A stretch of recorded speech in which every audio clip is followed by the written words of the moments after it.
السلام علیکم ورحمۃ اللہ وبرکاتہ۔ اگر میری آواز آ رہی ہے تو ذرا ریئیکٹ کریں۔ جی، بسم اللہ الرحمن الرحیم۔ ہم نے گزشتہ کتاب الطہارت یعنی طہارت کے پاکیزگی کے تمام مسائل پڑھ لیے تھے، سوائے جو خواتین کے مخصوص مسائل تھے جن میں حیض و نفاس وغیرہ کے مسائل تھے یا استحاضہ کے مسائل تھے، وہ تفصیلاً ان کی کلاس لی گئی تھی، اور امید کرتا ہوں کہ ان کو وہ تمام مسائل سمجھ بھی آ گئے ہوں گے۔ مرد حضرات کے لیے اس کلاس کا انتظام نہیں رکھا گیا تھا، لیکن اگر ریکویسٹ ہو، یعنی مرد حضرات کی طرف سے اگر خصوصی ریکویسٹ ہو اس کی طرف، تو ایک کلاس کا انعقاد علیحدہ طور پر کیا جا سکتا ہے۔ بہرحال آپ کے لیے اسٹڈی مٹیریل اس کے حوالے سے انشاءاللہ پھر بھی پرووائڈ کیا جائے گا۔ تو وہ کتاب الطہارت ہمارا مکمل ہو چکا ہے، اور یہاں سے ہم اب کتاب الصلاۃ یعنی نماز کے مسائل، نماز کے تمام مسائل کا ہم یہاں سے آغاز کرنے جا رہے ہیں۔ جیسا آپ اپنی پی ڈی ایف میں دیکھ پا رہے ہوں گے کہ اس میں نماز کا بیان لکھا ہوا ہے، اور نماز کی اہمیت اور افادیت پر میں زیادہ تفصیل اور روشنی نہیں ڈالوں گا، کیونکہ یہ فقہ کا جو ہے ہمارا جو سبجیکٹ ہے یہ فقہ ہے۔ اس میں مسائل ہم زیادہ ڈسکس کریں گے، بجائے اس کے کہ ہم اہمیت یا فضائل کو اس میں انکلوڈ کریں۔ یہ چیزیں آپ تفسیر میں اور احادیث میں انشاءاللہ تفصیلاً سمجھ جائیں گے، لیکن پھر بھی تھوڑا بہت اہمیت نماز کی اس میں جو بیان کی گئی ہیں کتابیں، اس کے حوالے سے میں آپ کے سامنے پیش کرنا چاہتا ہوں۔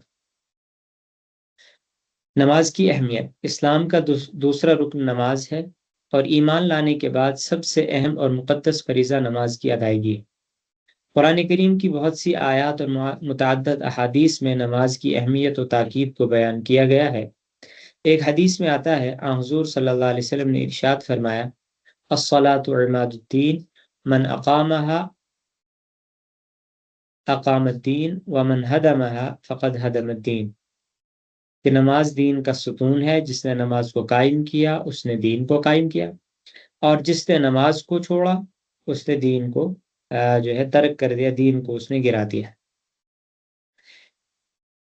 آپ میں سے اکثر لوگوں کو وہ مشہور حدیث یاد ہوگی کہ بنی الاسلام علی خمس، اسلام کی بنیاد 5 چیزوں پر ہے۔ ان میں سے پہلی چیز جو ہے وہ ایمان ہے، اور ایمانیات کو ہم کہتے ہیں عقائد۔ اور عقائد کی بحث کے لیے میں نے ابتدا میں بھی یہ بات بیان کی تھی کہ عقائد کی بحث کے لیے ابھی آپ کا ذہن اس چیز کے لیے تیار نہیں ہے۔ آپ میں سے بہت سارے لوگ تو ماشاءاللہ علم اعتبار سے بہت انٹلیکچوئل ہیں، لیکن کچھ لوگ جو ہیں ان عقائد کو سمجھنے کے لیے ابھی یعنی علمی طور پر ان کا ذہن تیار نہیں ہے۔ اس لیے پہلے باقی چیزوں کو کور کریں گے، اور عقائد پر ہم تفصیلاً انشاءاللہ بعد میں پھر ڈسکس کریں گے۔ تو پہلی چیز جو تھی اس میں وہ تھی ایمان، دوسری چیز تھی نماز۔ اسی نماز کو ہم یہاں سے ڈسکس کر رہے ہیں کہ جو اسلام کا دوسرا رکن ہے نماز، وہ یہاں سے ہم بیان کر رہے ہیں۔ بلکہ آپ اگر اس کو یوں بھی مانیں کہ اللہ کے رسول نے فرمایا تھا کہ بنی الاسلام علی خمس، شہادت اللہ الہ الا اللہ وان محمد رسول اللہ، کہ سب سے پہلے تو ایمان لانا ہے، یعنی اللہ کی اور اللہ کے رسول صلی اللہ علیہ وسلم کی گواہی دینی ہے، پھر اس کے بعد اقام الصلاۃ۔ تو گویا ایمان جب اسلام قبول کرتا ہے، ایمان میں داخل ہوتا ہے، اسلام میں داخل ہوتا ہے، تو پھر اس کے بعد جو پہلا فریضہ اس پر عائد ہوتا ہے وہ نمازی ہوتی ہے۔ تو اس لیے نماز آپ کہہ سکتے ہو اسلام کا اہم ترین رکن ہے۔ یعنی جب آپ اسلام میں آ گئے، جو پہلا رکن ہے وہ تو اسلام ہے، وہ تو جب آپ اس میں انٹر کر گئے، اس میں آ چکے ہیں، وہ آپ نے کور کر لیا۔ اس کے بعد اب جو ساری زندگی جس کو آپ نے نبھانا ہے، ان اراکین میں سے پہلا رکن ہے نماز۔ تو آپ اس کو کہہ سکتے ہیں کہ اسلام کے اندر پہلا رکن نماز ہی ہے۔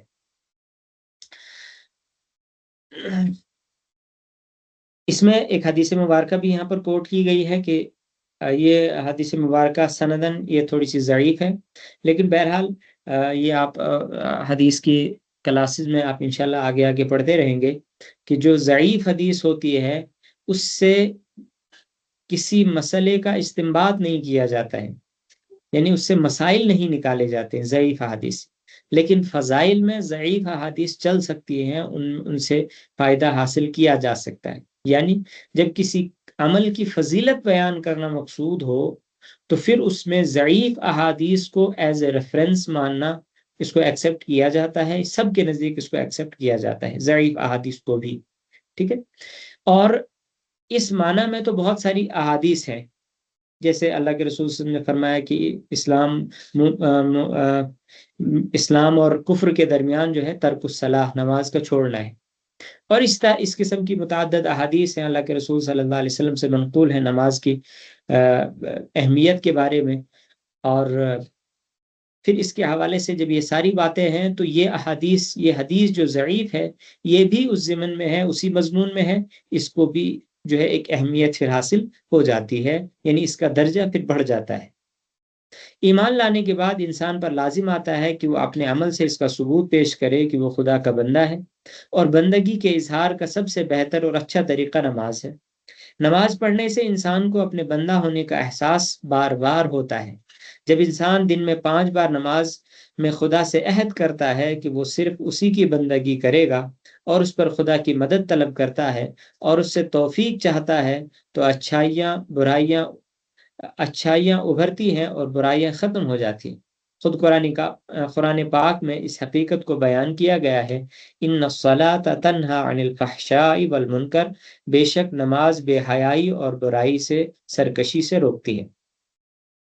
نماز کی ادائیگی کے لیے قرآن پاک میں اقامت صلاۃ کا لفظ استعمال کیا گیا ہے، یعنی قرآن کریم میں نماز پڑھنے کے لیے جو لفظ استعمال کیا گیا ہے، جو تعبیر استعمال کی گئی ہے، وہ ہے اقامت صلاۃ۔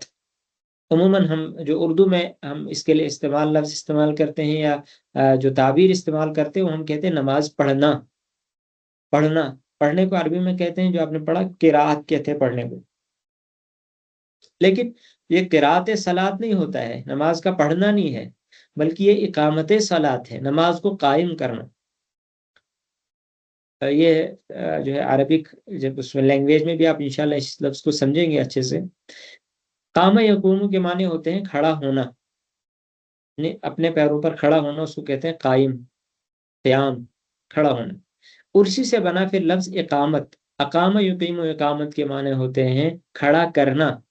دوسری چیز، ایک تو آپ خود کھڑے ہو اس کو کہیں گے قیام، کھڑا ہونا، دوسرا آپ کسی کو کھڑا کریں اس کو کہیں گے اقامت، یعنی آپ نے دوسرے کو کھڑا کیا۔ تو گویا نماز کو کھڑا کیا جاتا ہے، صرف پڑھا نہیں جاتا ہے۔ عموماً کہتے ہیں نماز پڑھنا، تو نماز پڑھنا نہیں بلکہ نماز کو کھڑا کرنا ہے۔ اور کھڑا کرنے کے لیے پھر تمام جو شریعت نے جو چیزیں بیان کی گئی ہیں وہ اس کے اندر آ جاتی ہیں، جو آپ آگے انشاءاللہ پڑھیں گے۔ میں اس لفظ اقامت صلاۃ کو اب یاد رکھیں، انشاءاللہ جو آپ کے آگے کے لیسنز آئیں گے ان میں اس لفظ کو جب وہ ضرورت ہوگی میں اس کو مزید واضح اس وقت کرتا رہوں گا کہ نماز میں جتنے فرائض ہیں، شرائط ہیں، ان میں پڑھنے کے لفظ کے لیے پڑھنے کا کام بہت کم ہے، اور زیادہ فرائض میں عمل دخل ہے، یعنی زیادہ تر فرائض نماز کے جو ہیں وہ کام کر کے تعلق سے ہیں، وہ فعل ہیں، ورب ہیں، وہ پڑھنے کے جو ہے تعلق سے نہیں ہے، ان کا تعلق پڑھنے سے نہیں ہے۔ انشاءاللہ وہ آگے ہم بڑھتے رہیں گے، میں انشاءاللہ اس کی یاد دہانی کراتا رہوں گا۔ تو قرآن کریم میں نماز کی ادائیگی کے لیے اقامت صلاۃ کا لفظ استعمال کیا گیا ہے، جس کا مطلب ہے کہ انسان تمام آداب کے ساتھ نماز قائم کرے، یعنی وقت پر نماز باجماعت ادا کرے، نماز میں خشوع و خضوع اختیار کرے، نماز کے ارکان اور سنن کا پورا اہتمام کرے۔ اور جو لوگ نماز سے غفلت برتتے ہیں ان کو اللہ تعالیٰ نے ہلاکت و بربادی کی بشارت دی ہے۔ چنانچہ اللہ تعالیٰ ارشاد فرماتے ہیں، فَوَيْلٌ لِّلْمُصَلِّينَ الَّذِينَ هُمْ عَنْ صَلَاتِهِمْ سَاهُونَ، کہ ہلاکت و بربادی ہے ان نمازیوں کے لیے جو اپنی نمازوں سے غفلت برتتے ہیں۔ ہر بندہ مومن کی یہ ذمہ داری ہے کہ وہ پابندی سے نماز کا اہتمام کرے۔ نماز کی صحیح ادائیگی اس وقت تک ناممکن ہے جب تک نماز کے ضروری مسائل معلوم نہ ہو۔ نماز سے ضروری مسائل آئندہ اسباق میں بیان کیے جا رہے ہیں۔ تو آج ہم نماز کے متعلق جو پہلا سبق ہے اس کو آج ہم کور کریں گے انشاءاللہ۔ اور یہ جو لیسن ہے یہ اصول فقہ میں جو ہم پڑھتے ہیں اس سے کافی ملتا جلتا ہے، کافی چیزیں اس سے متشابہ ہیں، ملتی جلتی ہیں۔ اس سے انشاءاللہ اس میں بھی فائدہ ہوگا اور اس کا یہاں پر بھی آپ کو فائدہ ہو رہا ہے۔ نماز سے متعلق ضروری اصطلاحات، نماز میں جو اصطلاحات استعمال کی جا رہی ہیں ان کو یہاں پر بیان کیا جا رہا ہے۔ نمبر 1، فرض۔ فرض آپ اصول فقہ میں بھی پڑھ لیا آپ نے کہ فرض اس کو کہتے ہیں جو قطعی دلیل سے ثابت ہو، یعنی اس کے ثبوت میں کسی قسم کا کوئی شبہ نہ ہو، اور اس کی فرضیت کا انکار کرنے والا کافر ہوتا ہے، اور بلا عذر چھوڑنے والا فاسق اور گنہگار ہوتا ہے۔ وہاں پر بھی یہی چیز ہم نے پڑھی تھی کہ فرض جو قطعی دلیل سے ثابت ہو اور اس کا انکار کرنے والا کافر ہو جاتا ہے، اور اس کی فرضیت کا انکار کرنے والا کافر ہو جاتا ہے۔ اور اس میں ایک چیز ہم نے مزید پڑھی تھی کہ بغیر تعویل کے انکار کرنے والا، یعنی ضروری تعویل کے بغیر، اگر یعنی کوئی اس کا انکار کر رہا ہے اور تعویل اس کی نہیں کر پا رہا ہے، یعنی اس کے پاس کوئی ٹھوس ثبوت نہیں ہے اس کا انکار کرنے کے لیے، تو اس کو پھر کافر ہی مانا جائے گا۔ لیکن یہاں پر انہوں نے ڈائریکٹ کہا ہے کہ اس کی فرضیت کا انکار کرنے والا وہ کیا ہو جاتا ہے؟ کافر ہو جاتا ہے۔ گویا فرض جو ہے وہ دو چیزیں ہوتی ہیں، ایک ہے کرنے کے کام، ایک ہے نہیں کرنے کے کام، ڈوز اور ڈونٹس۔ ڈوز میں جو سب سے اوپر والا درجہ آئے گا وہ ہے فرض کا، جو دلیل قطعی سے ثابت ہوا ہے، مضبوط دلیل سے ثابت ہوا ہے، اور اس کے ثبوت میں کسی قسم کا شک نہیں ہے، کوئی دوسرا معنی اس میں پایا نہیں جاتا ہے، تو اس کی فرضیت کا انکار کرنے والا پھر کافر ہو جاتا ہے، اور بلا عذر چھوڑنے والا گنہگار ہو جاتا ہے۔ فرضیت کا انکار کرنا الگ چیز ہے، چھوڑنا الگ چیز ہے، ترک الگ چیز ہے، انکار الگ چیز ہے، یہ دونوں الگ الگ چیزیں ہیں۔ بس اوقات لوگ ان کو آپس میں ملا دیتے ہیں اور جو ہے گڑبڑ کر دیتے ہیں، اور پھر یہ چیزیں ان کے ذہن میں یا ان کے دماغ میں نہیں اترتی۔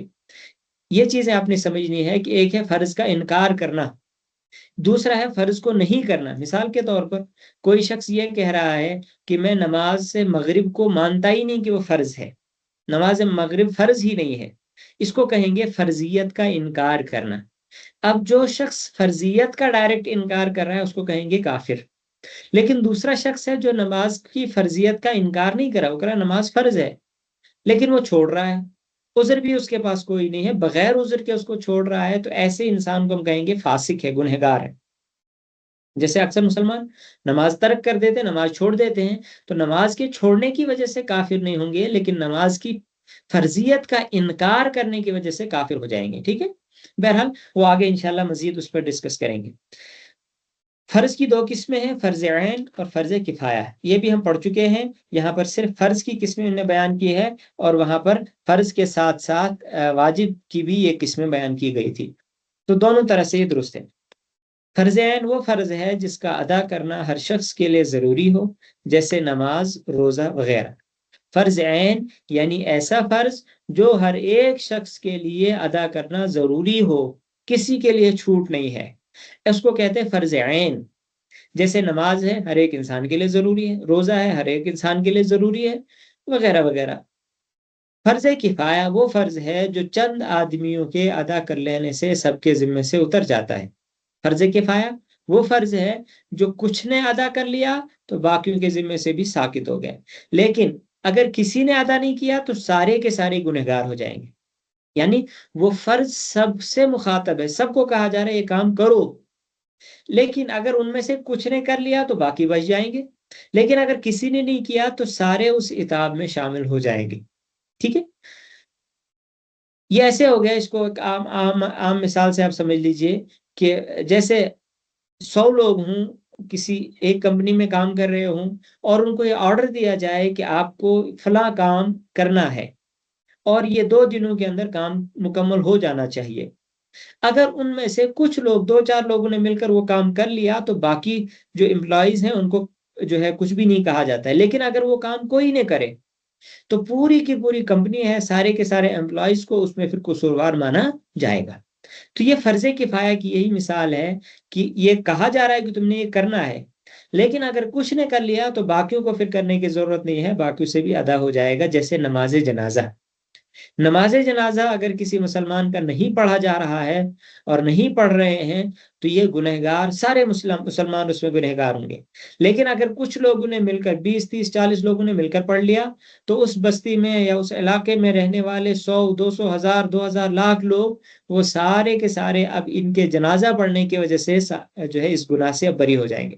یہ حکم اب ان سے ساقط ہو گیا، فرض ادا ہو چکا ہے، ٹھیک ہے۔ ہاں اگر سارے کر لیں تو پھر جو ہے سب کے لیے ثواب ہوگا اور ثواب میں اضافہ ہوگا، ٹھیک ہے۔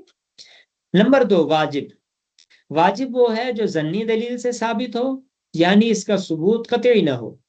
ضمنی دلیل یعنی ایسی دلیل جس میں کسی دوسرے معنی کا گمان ہو سکتا تھا، دوسرے معنی کا شبہ ہو سکتا تھا کہ یہ 2 معنی والی کوئی آیت ہے یا 2 معنی والی کوئی حدیث ہے، یا حدیث میں سے بھی دلیل قطعی نہیں ہے، یعنی مشہور حدیث مشہور نہیں ہے، حدیث متواتر نہیں ہے، یا حدیث قوی نہیں ہے، حسن درجے کی حدیث ہے، یا خبر احاد ہے، وغیرہ وغیرہ، جن سے یہ مسائل ثابت ہو رہے ہیں جو انشاءاللہ آپ وہاں پر پڑھیں گے۔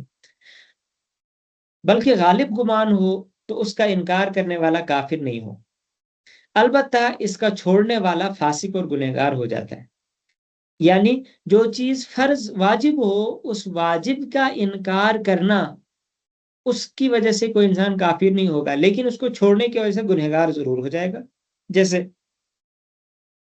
وطر کی نماز ہے، وطر کی نماز فرض نہیں ہے، واجب ہے، تو اس کا اگر کوئی انکار کر رہا ہے، کوئی انسان کہے اسلام میں وطر نماز ہے ہی نہیں، تو اب اس انکار کی وجہ سے اس کو کافر نہیں کہیں گے، البتہ اگر وہ اس نماز کو چھوڑ رہا ہے، اس چھوڑنے کی وجہ سے وہ گنہگار مانا جائے گا، ٹھیک ہے، کافر نہیں ہوگا۔ اس کے برعکس جو فرائض نمازیں ہیں، جیسے مثال کے طور پر میں نے کہا مغرب ہے، ظہر کا کسی نے انکار کر دیا، کسی نے فجر کا انکار کر دیا کہ فجر ہے ہی نہیں اسلام میں، نعوذ باللہ، ایسے انسان کو ہم اب کافر کہیں گے، اس کو مسلمان مانا نہیں جائے گا۔ اور آپ کہیں گے یہ کفر کا فتویٰ، یہ کفر کا فتویٰ میں نہیں دے رہا ہوں، بلکہ حضرت بکر صدیق رضی اللہ تعالیٰ نے جب اللہ کے رسول صلی اللہ علیہ وسلم کا اس دنیا سے وصال ہو گیا، تو سب سے پہلے جو فتنہ برپا ہوا تھا، وہ کچھ لوگ اٹھے تھے اور انہوں نے کہا تھا کہ ہم اللہ کے رسول صلی اللہ علیہ وسلم کو زکوٰۃ دیتے تھے، اللہ کے رسول صلی اللہ علیہ وسلم نہیں رہے تو اب ہم زکوٰۃ نہیں دیں گے۔ تو حضرت بکر صدیق رضی اللہ تعالیٰ نے تمام صحابہ کی موجودگی میں، سارے صحابہ کرام اس وقت حیات تھے، یعنی ابھی صرف اللہ کے رسول صلی اللہ علیہ وسلم اس دنیا سے رخصت فرما چکے تھے، باقی اس وقت جتنے بھی صحابہ تھے وہ موجود تھے، تو ان کی موجودگی میں سارے صحابہ اس بات پر متفق ہو گئے، اور حضرت بکر صدیق رضی اللہ تعالیٰ نے فرمایا تھا اَيُنْقَصُ الدِّينُ وَأَنَا حَيٌّ، کیا دین میں کمی کی جائے گی اور میں جو ہے زندہ رہوں؟ تو اس نعرے کے ساتھ حضرت بکر صدیق رضی اللہ تعالیٰ نے سب سے پہلے جو جنگ کی تھی وہ انہی مسلمانوں سے، بظاہر وہ مسلمان ہی تھے جو زکوٰۃ کا انکار کر رہے تھے، تو ان سے جنگ کی گئی تھی، گویا ان کو جو ہے اسلام سے خارج مانا گیا، تبھی ان کے ساتھ جنگ کی گئی تھی، ٹھیک ہے۔ تو یہ جو ہے فرضیت کا انکار کرنے والا وہ کافر ہو جائے گا، لیکن اگر وہ زکوٰۃ نہیں دے گا کوئی شخص، یعنی زکوٰۃ کا انکار نہیں کر رہا ہے، زکوٰۃ مان رہا ہے فرض ہے لیکن نہیں دے رہا ہے، تو وہ اس کی وجہ سے گنہگار ہو جائے گا، لیکن اسلام میں پھر بھی باقی رہے گا، البتہ گنہگار بہت ہوگا۔ تیسری چیز ہے سنت۔ میں نے کہا کہ جو ڈوز ہیں اسلام میں، جو کرنے کے کام ہیں، ان میں پہلا درجہ جو ہے وہ فرض کا سب سے اونچا درجہ ہے، اس کے بعد دوسرا درجہ واجب کا ہے، تیسرا درجہ ہے اس میں سنت کا۔ سنت وہ ہے جو حضور صلی اللہ علیہ وسلم اور صحابہ کرام رضوان اللہ تعالی علیہم اجمعین نے کیا ہو یا کرنے کا حکم دیا ہو، اس کو سنت کہتے ہیں۔ اس کی 2 قسمیں ہیں، سنت مؤکدہ اور سنت غیر مؤکدہ۔ سنت مؤکدہ وہ سنت ہے جس کو حضور صلی اللہ علیہ وسلم نے ہمیشہ کیا ہو یا ہمیشہ کرنے کا حکم دیا ہو، ایسی سنت کو بغیر عذر کے چھوڑ دینا گناہ ہے۔ سنت مؤکدہ سنت وہ ہے جس کو اللہ کے رسول صلی اللہ علیہ وسلم نے، صحابہ نے کرنے کا حکم دیا، اور خود بھی آپ نے ہمیشہ کیا ہو اور حکم بھی دیتے رہیں کہ کرنا ہی کرنا ہے، تو اس کو سنت مؤکدہ کہیں گے۔ مؤکدہ کے معنی ہوتے ہیں جس میں تاکید کی جائے، یعنی جس میں مزید جو ہے اہمیت جس کی ہو، مزید اس میں تقویت پیدا ہو جاتی، تاکید اس میں فرمائی ہو اللہ کے رسول صلی اللہ علیہ وسلم نے، تو اس کو بغیر عذر کے چھوڑنا گناہ کا، یہ جو ہے گناہ، انسان گناہ کا مرتکب ہو جاتا ہے۔ لیکن اس کا انکار کرنے سے بھی انسان کافر نہیں ہوتا ہے۔ میں نے کہا جو اوپر والا درجہ ہے فرض، صرف اس کا انکار کرنے کی وجہ سے انسان کافر ہوگا، واجب کا انکار کرنے کی وجہ سے بھی کافر نہیں ہوگا، سنت مؤکدہ کا بھی انکار کرنے کی وجہ سے کافر نہیں ہوگا۔ دوسری قسم سنت غیر مؤکدہ۔ سنت غیر مؤکدہ وہ سنت ہے جس کو حضور صلی اللہ علیہ وسلم نے اکثر کیا ہو، مگر کبھی کبھی بغیر عذر کے چھوڑ دیا۔ اکثر آپ صلی اللہ علیہ وسلم نے کیا، لیکن کبھی کبھی آپ نے بغیر عذر کے یوں ہی چھوڑ دیا، یعنی عذر کوئی نہیں تھا، کوئی پریشانی نہیں تھی، کوئی مجبوری نہیں تھی، آپ نے یوں ہی چھوڑ دیا، تو اس کو کہتے ہیں سنت غیر مؤکدہ، یعنی جس میں تاکید نہیں کی گئی ہے۔ غیر کے معنی ہوتے ہیں علاوہ نہیں۔ ایسی سنت کو چھوڑنے میں گناہ نہیں ہوتا ہے، مگر ادا کرنے میں بہت ثواب ہے۔ ایسی سنت کا اگر انسان کوئی تارک ہو، چھوڑ رہا ہو، تو اس کو گناہ نہیں ہوگا، لیکن اگر وہ انسان اس کو ادا کرے تو اس کو ثواب جو ہے بہت زیادہ ملے گا، اس لیے کہ اللہ کے رسول صلی اللہ علیہ وسلم کا طریقہ ہے۔ پھر اس کے بعد ایک آخری درجہ ہے ڈوز میں، وہ ہے مستحب۔ مستحب نہیں ہے لفظ، مستحب، ہا کے زبر کے ساتھ، مستحب۔ مستحب کے لفظی معنی ہوتے ہیں جس کو پسند کیا گیا، وہ ہے جس کو حضور صلی اللہ علیہ وسلم نے کبھی کبھی کیا ہو، یا جس کی فضیلت ثابت ہو۔ مستحب کو ادا کرنے میں ثواب ہے، مگر چھوڑنے میں کوئی گناہ نہیں ہے۔ اسی کو نفل بھی کہتے ہیں۔ مستحب اس عمل کو کہتے ہیں جس کو حضور صلی اللہ علیہ وسلم نے کبھی کبھار کیا ہو اور کبھی کبھی چھوڑ دیا ہو، کبھی کیا کبھی نہیں کیا، اور آپ نے اس کی فضیلت بھی بیان کی کہ ایسا کرو گے، یہ کام کرو گے تو اس میں ثواب ہے، تو اس کو چھوڑنے، اس کے کرنے میں بھی ثواب ہے، اور انسان چھوڑ لے تو چھوڑنے میں بھی کوئی گناہ نہیں ہے۔ اسی کا دوسرا نام ہے نفل، جو عموماً ہم پڑھتے ہیں نفل نفل، وہ نفل اسی کا نام ہے کہ جو ہے، اور نفل کے معنی بھی یہی ہوتے ہیں مزید، ایکسٹرا۔ تو یہ ایکسٹرا کام ہے اسلام کے اندر کہ ایک انسان کر لے اچھا کام ہے، نہ کرے تو اس میں کوئی حرج نہیں۔ تو اب ڈوز میں جو درجات آ گئے، پہلا درجہ آ گیا فرض کا، جس کا انکار کرنے والا کافر، دلیل قطعی سے ثابت ہو رہا ہے انکار کرنے والا کافر۔ دوسرا درجہ واجب، دلیل ظنی سے ثابت ہو رہا ہے، لیکن انکار کرنے والے کو کافر نہیں کہیں گے، البتہ چھوڑنے والا گنہگار، دونوں صورتوں میں۔ تیسرا درجہ آئے گا سنت مؤکدہ کا، انکار کرنے والا کافر نہیں ہے، لیکن یہ اس کام کو کہیں گے جس کو اللہ کے رسول صلی اللہ علیہ وسلم نے ہمیشہ کیا ہو اور بغیر عذر کے نہیں چھوڑا، ہمیشہ کیا بغیر عذر کے، یعنی کوئی عذر نہیں تھا تو آپ نے چھوڑا نہیں، عذر کی وجہ سے چھوڑ دیا، تو اس کو کہیں گے سنت مؤکدہ، تاکید کے ساتھ جس سنت کو کیا گیا، تو اس کے چھوڑنے میں گناہ ہے، بغیر عذر کے چھوڑنے میں گناہ ہے اور کرنے میں ثواب ہے۔ اور پھر ہے سنت غیر مؤکدہ، جس کو اللہ کے رسول صلی اللہ علیہ وسلم نے کیا ہو اور بہت بار کیا ہو، لیکن کبھی کبھی بغیر عذر کے یوں ہی بھی چھوڑ دیا، تو اس کے چھوڑنے میں بھی گناہ نہیں ہے، لیکن اگر کوئی انسان ادا کرے تو بہت زیادہ ثواب ہے، یعنی بہت اہمیت ہے اس کی۔ اس کے بعد پھر آخری درجہ جو پانچواں درجہ ہے وہ ہے مستحب کا۔ مستحب اسی کا دوسرا نام نفل بھی ہے، یعنی جس کو اللہ کے رسول صلی اللہ علیہ وسلم نے کبھی کبھی کیا اور آپ نے اس کی فضیلت بھی بیان کی ہو، اس کے کرنے میں ثواب ہے، لیکن چھوڑنے میں کوئی مواخذہ، کوئی پکڑ، کوئی گناہ نہیں ہوگا۔ یہ تھے ڈوز، 5 کیٹیگریز آئے، فرض، واجب، سنت مؤکدہ، سنت غیر مؤکدہ اور مستحب، 5 درجے آگے اس کے۔ پھر ڈونٹس میں، یعنی نہ کرنے کے کاموں میں، سب سے پہلا ہے فرض کے ٹکر کا، یعنی فرض کے برابر کا جو ہے، یعنی جس میں کرنے کا حکم دیا گیا، اس میں جو سب سے اوپر والا درجہ تھا فرض، اسی فرض کے مقابلے میں ہے حرام۔ حرام وہ کام ہے جس کی ممانعت قطعی دلیل سے ثابت ہو، اور اس کا کام کرنے والا فاسق و گنہگار ہوتا ہے، اور اس کی حرمت کا انکار کرنے والا کافر ہو جاتا ہے۔ جس طرح سے ہم نے پڑھا فرض میں کہ اس کی فرضیت کا انکار کرنے والا کافر ہو جاتا ہے، لیکن چھوڑنے والا گنہگار ہوتا ہے، اسی طرح حرام میں اس کام کا جو ہے انکار کرنے والا، یعنی اسلام نے کسی چیز کو حرام قرار دیا اور کوئی شخص یہ کہہ رہا ہے یہ حرام نہیں ہے، حرمت کا انکار کرنے والا، اب ایسے انسان کو کافر کہیں گے، لیکن حرام ماننے کے باوجود کوئی انسان اس کو کر لے تو ایسے انسان کو کہیں گے کہ یہ فاسق ہے، گنہگار ہے، ٹھیک ہے۔ جیسے فرض میں تھا، انکار کیا تو کافر، لیکن کر لیا جو ہے اس میں ملوث ہو گیا، یعنی نماز جو فرض کو چھوڑ دیا تو گنہگار ہوگا۔ اسی طرح سے حرام میں انکار کرنے والا کا، حرمت کا انکار کرنے والا کافر، لیکن حرمت کو ماننے والا لیکن اس کو کر گزرنے والا، حرام چیز تھی، مانتا ہے کہ حرام ہے لیکن اس کے باوجود اس کو کرتا ہے، تو اس کو کہیں گے ہم یہ گنہگار ہوگا، جیسے فرض میں تھا۔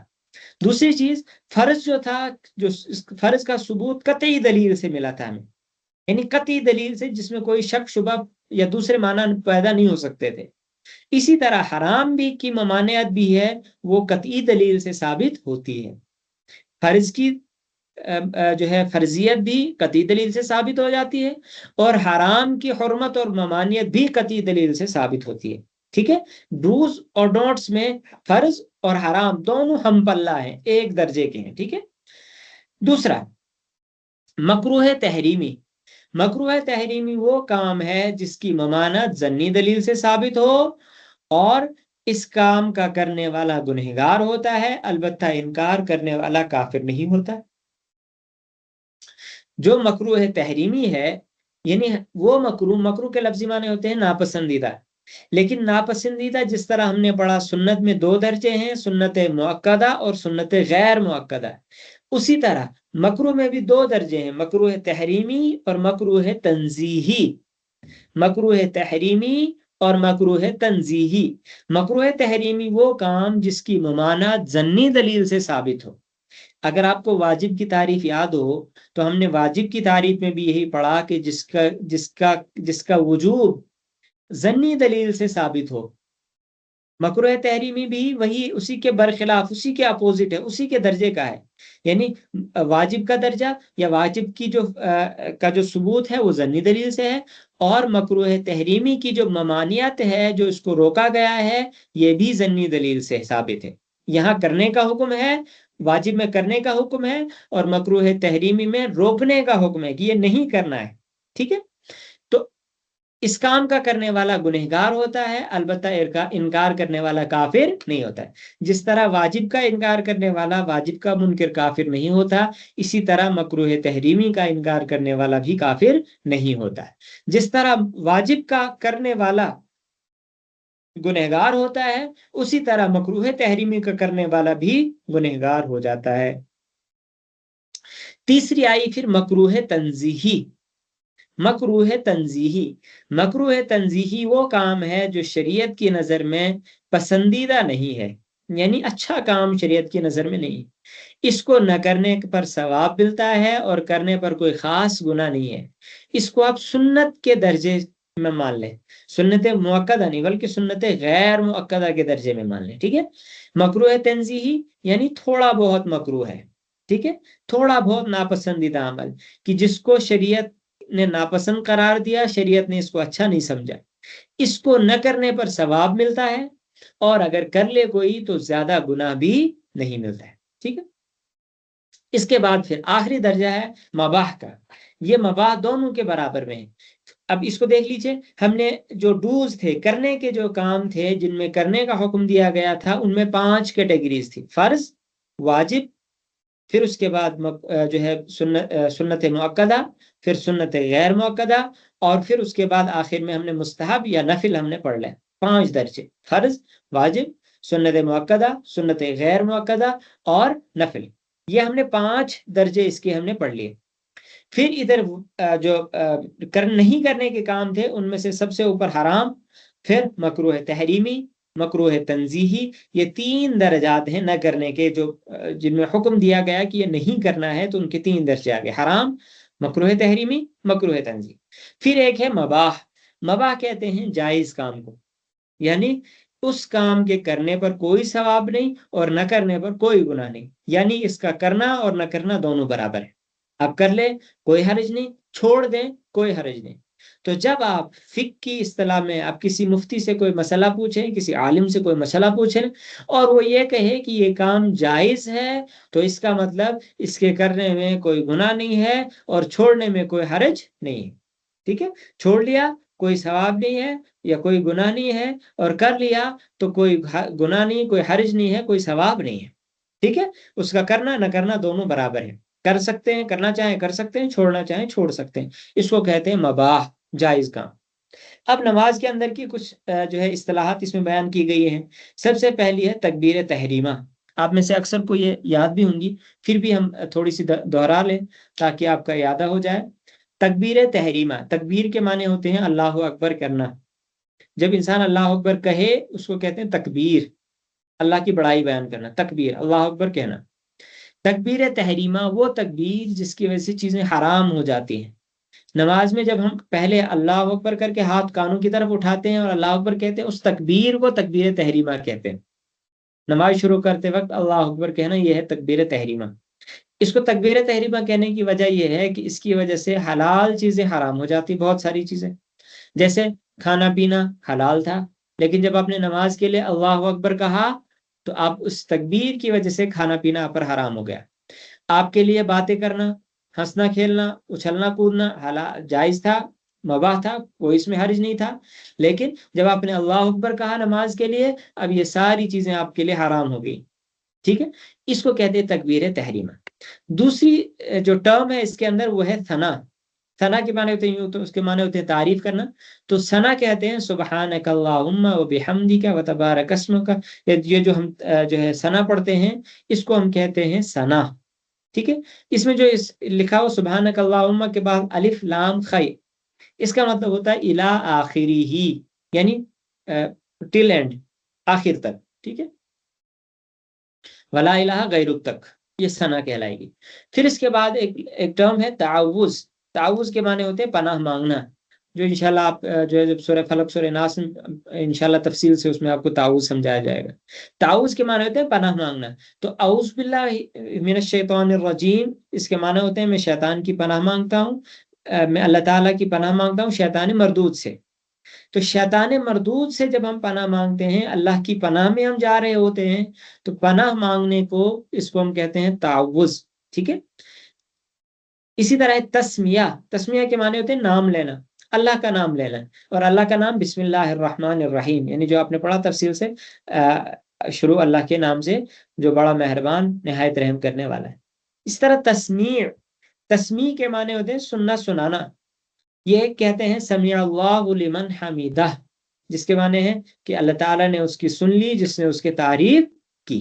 ٹھیک ہے، جس نے اللہ کی تعریف کی اللہ نے اس کی سن لی. جو ہم رکوع سے جو ہے رکوع سے اوپر اٹھتے ہوئے ہم کہتے ہیں سمیع اللہ لمن حمیدہ، تو اس کو کہتے ہیں عربی میں اس کا ٹرم اصطلاحی نام ہے اس کا تسمیع. ٹھیک ہے، یہ عین ہے ہا نہیں ہے، تسمیع عین کے ساتھ.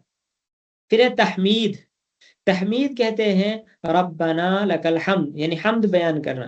جو ہم رکوع میں سمیع اللہ لمن حمیدہ کے بعد کہتے ہیں ربنا لک الحمد یا ربنا ولک الحمد یا اللہم ربنا لک الحمد یا اللہم ربنا ولک الحمد. ٹھیک ہے، یہ چار طریقوں سے اس کو پڑھا جا سکتا ہے، کوئی حرج نہیں. تسبیح.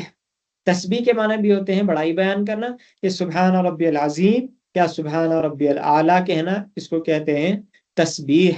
ٹھیک ہے، پھر آ گیا قومہ. میں نے اس سے پہلے بھی کہا تھا قیام کے معنی ہوتے ہیں کھڑا ہونا، تو اسی سے بنا قومہ. رکوع کے بعد جب ہم کھڑے ہو جاتے ہیں اس کو کہتے ہیں قومہ. ٹھیک ہے، جو سمیع اللہ لمن حمیدہ کہنے کے لیے ہم اوپر کھڑے ہوتے ہیں اس کو کہتے ہیں قومہ. پھر آ گیا قعدہ اولا. قعدہ کے معنی ہوتے ہیں بیٹھنا. قعدہ اولا پہلی مرتبہ بیٹھنا. تو نماز میں جو 4 رکعت والی یا 3 رکعت والی نماز ہوتی ہے اس میں 2 مرتبہ بیٹھا جاتا ہے. 2 رکعت کے بعد اتحیات، پھر تیسری رکعت یا چوتھی رکعت کے بعد اتحیات اس میں پڑھ لیتے ہیں. ٹھیک ہے، تو جو پہلی مرتبہ بیٹھتے ہیں اس کو کہتے ہیں قعدہ اولا، جو دوسری مرتبہ بیٹھتے ہیں اس کو کہتے ہیں قعدہ اخیرہ. ٹھیک ہے، قعدہ اولا 4 رکعت والی نماز میں 2 رکعت کے بعد تشہد پڑھنے کے لیے بیٹھنا، اتحیات کے لیے بیٹھنا، اس کو کہتے ہیں 2 رکعت کے بعد 4 رکعت والی نماز میں. ٹھیک ہے، لیکن اگر صرف 2 رکعت والی نماز ہے، مان لو فجر کی نماز ہے اس میں صرف 2 رکعت ہیں، تو جو 2 رکعت پر ہم بیٹھیں گے تو یہ قعدہ اولا نہیں بلکہ قعدہ اخیرہ ہوگا. ٹھیک ہے، آپ کہیں گے اس میں کیا فرق ہے، وہ انشاءاللہ جب ہم فرائض نماز پڑھیں گے وہاں میں بتاؤں گا کہ یہ قعدہ اولا اور قعدہ اخیرہ ہم اس کو کیوں مان رہے ہیں. پھر قعدہ اخیرہ یعنی آخری بار بیٹھنا. قعدہ اخیرہ آخری رکعت میں تشہد پڑھنے کے لیے بیٹھنا، چاہے وہ تیسری رکعت ہو یا چوتھی رکعت ہو. یعنی مغرب پڑھ رہے ہیں آپ، 3 رکعت والی نماز ہے تو اس میں آپ بیٹھے تو یہ قعدہ اخیرہ ہوگا. چوتھی رکعت عشاء کی نماز ہے، ظہر کی ہے یا عصر کی ہے، تو اس میں جو چوتھی رکعت پر آپ بیٹھیں گے اس کو کہتے ہیں قعدہ اخیرہ. اس کے بعد ہے تشہد. تشہد کے معنی ہوتے ہیں شہادت دینا، یہ ہے التحیات للہ والصلوات والطیبات جو ہم پڑھتے ہیں آخر تک، اس کو کہتے ہیں تشہد، ٹھیک ہے۔ یہ کچھ اصطلاحات تھی جو آپ کے سامنے بیان کی گئی ہیں۔ یہ آپ کا اس میں جو اصول فقہ ہے وہ بھی بہت سارا کور ہو گیا، اور جو ہمارا یہ فقہ ہے یہ بھی اس میں کور ہو چکا ہے۔ اب میں آپ کے مائکس آن کروں گا، آپ میں سے جس کو کوئی سوال پوچھنا ہو وہ پوچھ سکتے ہیں۔ اصول فقہ میں آج ہم کوئی سبق ہم آگے نہیں پڑھیں گے، اس میں ہم نے جتنی بھی چیزیں پڑھی یہ ساری اصول فقہ کے حوالے سے ہی تھی زیادہ تر چیزیں۔